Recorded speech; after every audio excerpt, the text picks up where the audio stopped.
जय हिंद स्टूडेंट्स, कैसे हैं आप सब। Yes, I am back again with one more session on articles.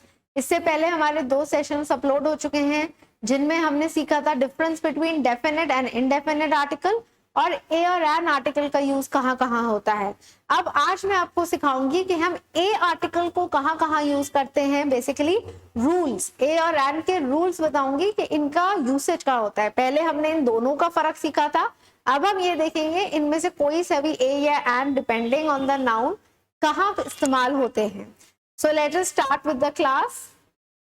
देखिए पहला रूल, मैनी ए और एन। अब इसमें आपको एक चीज समझनी पड़ेगी कि कई बार हमारे जो कॉम्पिटिटिव रिटन इंग्लिश के रूल्स होते हैं वो स्पोकन इंग्लिश से अलग होते हैं। जैसे मैनी का हम इस्तेमाल कैसे करते हैं, मैनी एक एडजेक्टिव है, मैनी मतलब बहुत सारे काउंटेबल के लिए, जैसे many stars are shining in the sky, many people are present there, many students are in the class. तो मैनी मतलब बहुत सारे, काउंटेबल। तो मैनी के बाद हम नॉर्मली क्या लगाते हैं, जो भी नाउन लगा रहे हैं वो प्लूरल लगा रहे हैं, क्योंकि मैनी मतलब बहुत सारे तो प्लूरल नाउन लगता है। But there is a case जहां पर आप मैनी के बाद ए या एन आर्टिकल का यूज कर सकते हो, और अगर ऐसा होगा तो हमारा जो नाउन है और जो वर्ब है वो सिंगुलर होगा, क्योंकि ए और एन हमेशा सिंगुलर के लिए यूज होता है, प्लूरल के लिए नहीं होता। इसलिए कहीं पर भी अगर आपने पढ़ा कि एग्जाम में आपको मैनी के बाद ए या एन आर्टिकल दे दिया, तो प्लीज ये मत सोचेगा कि आर्टिकल एरर है कि वहां से आपको आर्टिकल हटाना है। नहीं, आपको आर्टिकल नहीं हटाना है, क्योंकि मैनी के बाद ए या एन इनडेफिनिट आर्टिकल्स आ सकते हैं। ये ग्रामेटिकली करेक्ट होता है, जो ज्यादातर लोगों को नहीं पता, क्योंकि हम स्पोकन इंग्लिश में इसका यूज ना के बराबर करते हैं। So if you come across a sentence, error में अगर आपको सेंटेंस आया जहां पर एग्जामिनर ने मैनी ए या मैनी एन दे दिया, तो आप उसको एरर मार्क नहीं करेंगे। आपको क्या करना है, आपको आगे का नाउन और वर्ब चेक करना है। आपने ध्यान देना है कि आपका आगे का नाउन और वर्ब सिंगुलर होना चाहिए। फॉर एग्जाम्पल ये देखिए, many a star is shining in the sky. Many के बाद ए आर्टिकल आया है, क्योंकि स्टार से पहले ए आएगा, एन नहीं आएगा, तो हमारा नाउन भी सिंगुलर है और वर्ब भी सिंगुलर है। Come at sentence number 2, many of flowers are to bloom. ये मैंने पास्ट ईयर से ही लिया था, ये कुछ टाइम पहले सीडीएस के पास्ट ईयर पेपर में आया था। अब यहाँ पर मैनी के बाद ए लगा है, सो प्लीज आप ये गलती नहीं करेंगे कि आप ए आर्टिकल को हटा देंगे। No, because many a is grammatically correct, और एरर में हम उन चीजों को रिमूव नहीं करते जो ग्रामेटिकली करेक्ट होती हैं। सो आपने क्या करना है, आगे नाउन और वर्ब चेक करना है। यहाँ पर नाउन और वर्ब दोनों ही प्लूरल दे दिए, वो गलत है, सिंगुलर होने चाहिए थे। Many a flower is to bloom. देखिए फ्लावर भी सिंगुलर है और वर्ब भी सिंगुलर है, तो नाउन भी सिंगुलर है, वर्ब भी सिंगुलर है। So this is a very very important point. I repeat, many a और many an, they are followed by singular noun and singular verb. For example, many a student is studying, many students are studying, but if many is followed by article, indefinite article, तो answer पूरा आपका singular होता चला जाएगा sentence. many a student is studying, many a teacher is teaching.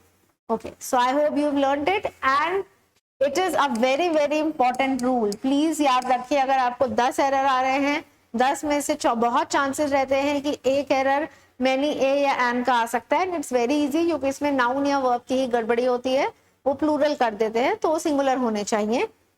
Alright, the next important point of a and an, देखिए indefinite articles को हम uncountable noun से पहले यूज नहीं करते। अनकाउंटेबल नाउन्स क्या होते हैं, जिनको हम गिन नहीं सकते, जैसे time is not countable, money is not countable, air, noise, strength, weakness, part, ये जितने नाउन्स हैं ये काउंटेबल नहीं होते। ठीक है, इनके अलावा और भी नाउन्स हैं, जैसे एडवाइस, सलाह देना, सलाह, इंफॉर्मेशन, इक्विपमेंट, एविडेंस, ये भी अनकाउंटेबल होते हैं। ये आपको शायद नहीं पता होंगे, but advice, information, equipment, evidence, luggage, baggage, all of them are uncountable nouns. तो पहले तो आपको एक पॉइंट ध्यान रखना है, अनकाउंटेबल नाउन्स का प्लूरल फॉर्म नहीं होता, तो वो प्लूरल फॉर्म में नहीं लिखे जाते, they are never with an S. Second point, article का जो ध्यान रखना है, दैट इज अनकाउंटेबल नाउन से पहले हम इनडेफिनेट आर्टिकल का यूज नहीं कर सकते। डेफिनेट आर्टिकल द यूज कर सकते हो अगर आपका नाउन डेफिनेट है तब। Now look at the sentences. I gave him an advice. अब ये जो नाउन है एडवाइस, ये एक अनकाउंटेबल नाउन है। तो जैसे मैंने आपको बताया अनकाउंटेबल से पहले ए और एन नहीं आता तो ये इनकरेक्ट है। Correct sentence should be I gave him advice. He gave me an equipment. Equipment is again uncountable. तो अब देखिए एन इससे पहले गलत है, अनकाउंटेबल से पहले हम इंडेफिनिट नहीं लगाएंगे, तो होना चाहिए था he gave me equipment. I have 2 gray hairs. अब पहली बात तो hairs नहीं होता, hair होता है, तो एक तो यहाँ से s हटेगा क्योंकि hair होता है अनकाउंटेबल, hairs नहीं होता। अब कोई चीज अगर अनकाउंटेबल है, आप गिन ही नहीं सकते, तो आप नंबर कैसे लगा सकते हो 2 3 4 5? 2 3 4 5 नंबर्स ये जो है ये किसी काउंटेबल से पहले लगेंगे। जैसे आई हैव 2 ब्लैक पेन्स, जिन चीजों को मैं काउंट कर सकती हूँ, तो कॉमन नाउन से पहले लगेंगे, अनकाउंटेबल से पहले नहीं आएंगे। So similarly this is also a wrong sentence. इसका करेक्ट वर्जन होगा I have 2 strands of grey hair. आप ऐसे नहीं बोल सकते I have 2 gray hair, I have 2 strands। Strand एक कॉमन नाउन है जो हम बालों के लिए जिसका इस्तेमाल करते हैं। अब मैंने एग्जांपल्स इक्विपमेंट एडवाइस पर्पसली लिए हैं क्योंकि ये ऐसे एग्जांपल्स हैं जो ज्यादातर स्टूडेंट्स को नहीं पता होता कि ये अनकाउंटेबल होते हैं। Advice, equipment, information, luggage, baggage, evidence, please learn them, remember them, they are uncountable. और इनके अलावा जैसे मैंने पहले बता दिए noise, strength, air, time, money, ये सब अनकाउंटेबल है। Now look at these sentences, important points. अब स्टूडेंट्स अगर हमें इन अनकाउंटेबल नाउन्स को काउंटेबल बनाना है तो हमें क्या करना होगा? इनको तो हम काउंटेबल नहीं बना सकते, ना ही हम इनका प्लूरल फॉर्म लिख सकते हैं, ना ही इनसे पहले हम नंबरिंग दे सकते हैं 1 2 3 4, बिकॉज ये अनकाउंटेबल है। तो ऐसे केस में हमें क्या करना पड़ता है? हमें एक दूसरे कॉमन नाउन की मदद लेनी पड़ेगी जो काउंटेबल हो सकता है। तो हमें उस कॉमन नाउन को काउंटेबल बनाना पड़ेगा और अपने सेंटेंस को मीनिंग देना पड़ेगा। जैसे एक सेंटेंस यहाँ पर था आई गेव हिम एडवाइस। अब मुझे कहना है मैंने उसको एक सलाह दी, तो एक हम ऐसे नहीं लिख सकते आई गेव हिम एन एडवाइस या आई गेव हिम 1 एडवाइस, वो गलत हो जाएगा। So the correct way of saying this sentence can be he gave me a piece of advice. A piece, तो जैसे हमने क्या करा यहाँ पर, हमने पीस जो कॉमन नाउन है, पीस कॉमन नाउन की मदद ले ली है। उससे पहले हम काउंटेबल या कुछ डेफिनेट इनडेफिनेट आर्टिकल लगा सकते हैं, एडवाइस से पहले नहीं। सेकंड सेंटेंस क्या था? ही गेव मी इक्विपमेंट। अब मुझे कहना है उसने मुझे एक इक्विपमेंट दिया, ही gave me an item of equipment. अब मैंने आइटम एक कॉमन नाउन ले लिया जिसको मैं काउंटेबल बना सकती हूँ। ही gave me an item, he gave me 2 items of equipment, he gave me many items of equipment. And the last one I have a strand. जैसे पहले डिस्कस करा था आई हैव 2 ग्रे हेयर, गलत होगा। I have 2 strands of grey hair, similarly I have 1 strand of grey hair, I have a strand of grey hair. तो this is a very important point, please remember. ये आपको error में आ सकता है कि uncountable noun से पहले indefinite articles दे देंगे which are completely wrong, and the proper way of making such sentences with indefinite article can be कि आप कोई और कॉमन नाउन की मदद ले और उससे पहले अपने indefinite article को लगाए। Alright, then let us come to the next point. A singular noun represents the entire class of nouns. कई बार क्या होता है, एक नाउन पूरी अपनी फैमिली या अपनी प्रजाति जाति को रिप्रेजेंट करती है। इफ आई से इंडियन, तो इंडियन एक नहीं, यहाँ सबके लिए है। Similarly look at the sentence, a cow gives us milk. अब ऐसा तो नहीं है कि दुनिया में एक ही काउ है जो मिल्क देती है, या a dog is a faithful animal, या एक ही डॉग है आपका या मेरा जो फेथफुल है बाकी नहीं है, या a student should be punctual. क्या एक ही स्टूडेंट को पंक्चुअल होना चाहिए? दुनिया में जितने स्टूडेंट्स हैं उनको होना चाहिए। तो ये कुछ सेंटेंसेस ऐसे हैं, जनरल सेंटेंसेस, जिनको हमें प्लूरल बनाने की जरूरत नहीं है। जैसे हमें ये नहीं बोलना कि student should be punctual, cows gives us milk, dogs are faithful। अगर हम प्लूरल बनाते हैं वो गलत नहीं है, बट इन सेंटेंसेस को अगर हम एक सिंगुलर फॉर्मेट में लिखते हैं with singular indefinite articles and singular common noun, तो भी वही मतलब निकलता है। तो इन सेंटेंसेस जो ऐसे जनरल सेंटेंसेस होते हैं, जो एक फैक्ट्स होते हैं या जनरल बेस्ड सेंटेंसेस होते हैं, इनको आप सिंगुलर नाउन के साथ भी लिख सकते हो और ए या एन आर्टिकल यूज कर सकते हो। लाइक अ काउ गिव्स अस मिल्क मतलब जितनी गायें हैं दूध देती हैं। A dog is a faithful animal का मतलब जितने डॉग्स हैं वो वफादार हैं। A student should be punctual, जितने स्टूडेंट्स हैं वो पंक्चुअल है। ठीक है, एवरीबडी शुड बी ऑनेस्ट, तो इसको हम ऐसे भी बोल सकते हैं जैसे a teacher should preach what he और शी टीचेस, तो अ टीचर मतलब जितने टीचर्स हैं, ठीक है। A soldier must fight for his country, तो या कोई एक स्पेसिफिक सोल्जर नहीं है, जितने सोल्जर्स हैं उनके लिए है। तो इस तरह के सेंटेंसेस आपको आ सकते हैं, ये फिल इन द ब्लैंक्स में आ सकते हैं। जैसे आपको सेंटेंस दे दिया dash cow gives us milk, और आपको ऑप्शन में दे दिया ए, द, एन, और फोर्थ ऑप्शन नो आर्टिकल या कोई और दे दिया आपको ऑप्शन, तो वहां पर आप अ काउ मार्क कर आ सकते हो, a cow gives us milk. So this is what you have to understand, कि सिंगुलर कॉमन नाउन जो जनरल सेंटेंसेस होते हैं उनमें हम सिंगुलर कॉमन नाउन का यूज कर सकते हैं, हमें हमेशा प्लूरल की जरूरत नहीं है। और जब सिंगुलर कॉमन नाउन का यूज करते हैं तो हम ए या एन आर्टिकल का यूसेज कर सकते हैं।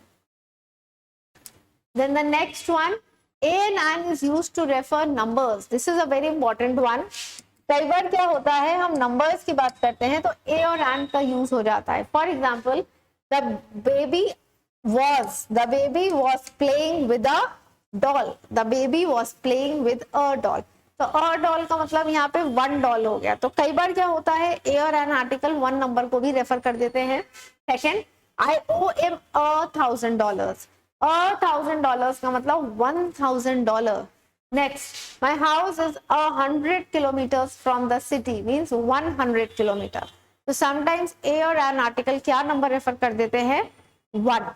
और जनरली ये जैसे यूनिट्स होते हैं 100, 1000, इनसे पहले लग जाते हैं। Like there are hundred of superstitions in the country, means approximately 100. So 100 of superstitions means approximately 100. So remember, sometimes you can use a article before 100,000 units like these.